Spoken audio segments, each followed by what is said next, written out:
bless you. You give you 10%. And they're like, I thought y'all was going to give me 10%. Bait and switch. We have to be very careful with that. I have learned right in the beginning is the best time to start talking to them about partnership. Because we're talking, how do we transition believers into partners? The very first day we were at lunch, we were talking about the Bible study with Paul and Melinda, and I said, I don't know, we want to find the gifts that are in you. This is the first time I ever met these people. I said, during Bible study, we want to find the gifts because both of you have got God's got something special for your life. And they're looking at me. They've never heard this kind of stuff. First time I met them. And then I said, well, have y'all ever really do you have a clue of what it might be? And Melinda's like, no. Paul said, well, one time my mom used to call me her little priest. And I said, well, how did you feel about that, Paul? Tears welled up in his eyes, started running down his face. And he said, well, I really liked the idea, but I wanted to get married. My husband, he's so quick. He said, Paul, if God's called you to be a priest, then I'm going to help you become a priest. You're going to be a priest for Jesus. He said, okay. From the very first moment he came into our church, he said, this is home, and I'm going to be a priest. Now, it didn't take very long. He realized the priests weren't quite like the priest he was used to.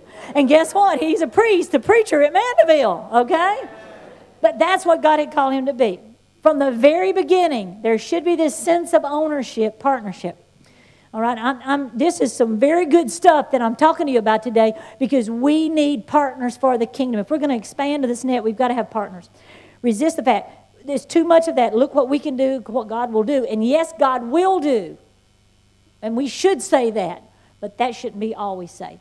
Okay, Jesus moved them toward service rather quickly. He said, I've done it for you for a higher purpose. Now you go do it.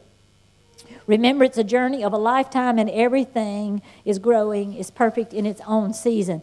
That is very hard for us sometimes, especially I've got a brother Doug who is doing well, and we see him doing well, and I'm excited about that. But knowing, wait, he's still bound by nicotine, and I know that. And, I've got a brother-in-law who is so precious, and I love him, and he is always, it's just, he's addicted to chewing tobacco. Oh, I don't know how they can stand it, but anyway, he is such a sweet guy. And that's been his hang-up. And how many years? Goodness sakes, it's like forever.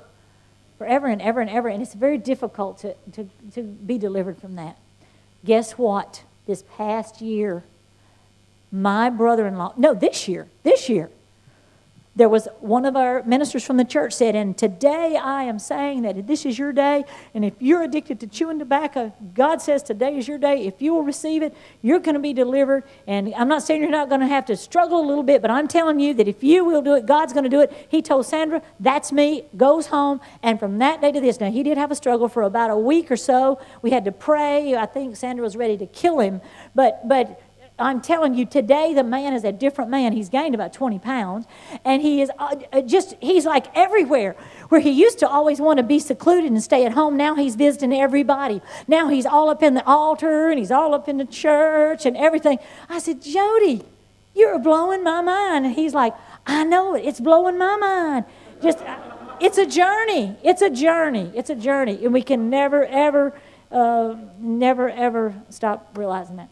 Okay, now, you know what? I didn't think I would have enough to say to last today, but I do. We're going into the last session for today, and it's 4:10. Okay, can I have two fellas here that's got some strong little fingers, calluses. You don't mind your fingers getting kind of cut up a little bit. Actually, you know what? I need 3 people, 3 guys.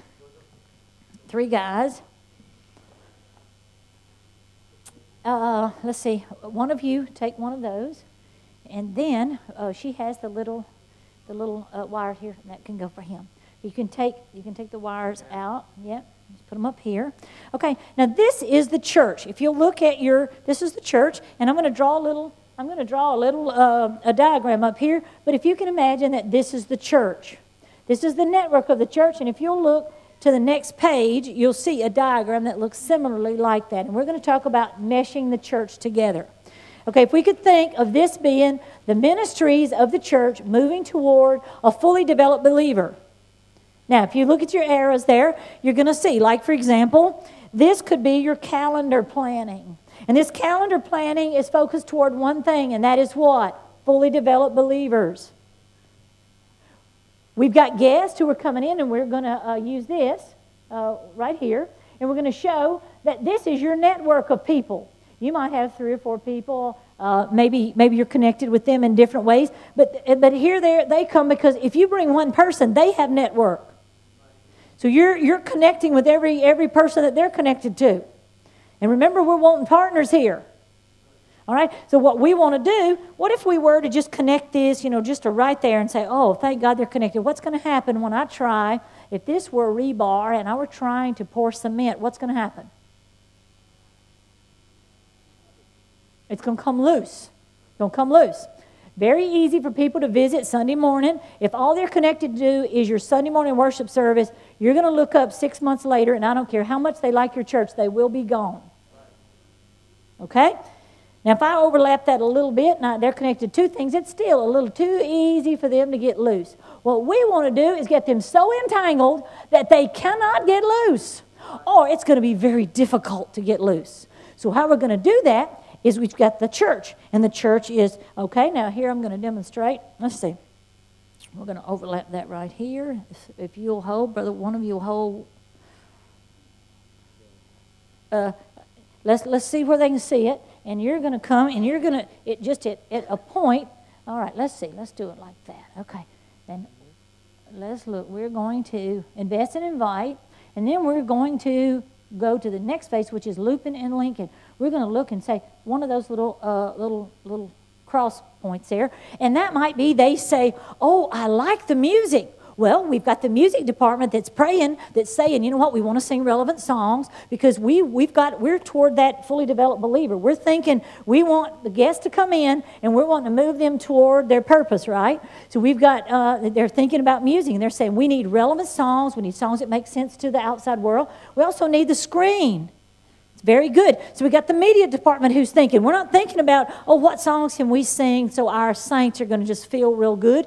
We're thinking about the guests that are coming, our media department. So they come in and they like the music. So we got one. We got how many we got so far? We got one connection. They like the service, and then we've got another one. We've got another. Just connect it there and twist it. Yeah, just one and twist it. One and twist it. One and twist it. Okay, so we've got overlap. Say then our education department.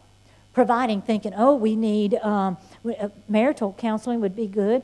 We're thinking flex class for our Christian education. For us, that's our young families class. So we're thinking, okay, what kind of Christian education could we have that while we're doing this kind of education that guests would enjoy? Now, we sit down and talk about this, don't we, Lacey? This is very important, that every single thing that happens on the calendar, every single thing that happens in a department, every single thing that happens through our leadership, doesn't matter what we do, is pointed toward one purpose. Right. We have no other purpose. There is no other reason for this church to exist except to reach lost people. That's the only purpose. So when we start to partner together, and guess what? They're saying, but everyone was so friendly. That's you. You were welcoming. Oh, another. They're not gonna leave. We've got Amanda Warner who said, I walked in the church and I just felt everybody was so welcoming. Well, how are we going to make people feel welcome? Is making people feel welcome when only 3 or 4 people speak to them? They literally, their hands should be just about to fall off when we get through with them. It's like everywhere they look, people are smiling. Everywhere we look, people are greeting them, welcoming, and it's amazing. My little grandson is so typical of human beings. My little grandson, he will look around. He's 2 years old, and he'll look around, and if I'm paying him attention, I'm going, oh, hey, now how cute you are, and all. He's going, da, da, da, da, da. Then he looks over to see who else is in the room because he wants everybody's attention. Well, I want you to think how awkward it is when you go into a new, strange place, and you don't feel that everybody's glad you're there.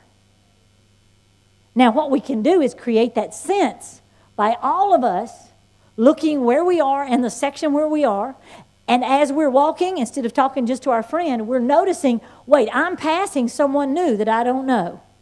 And we realize that it's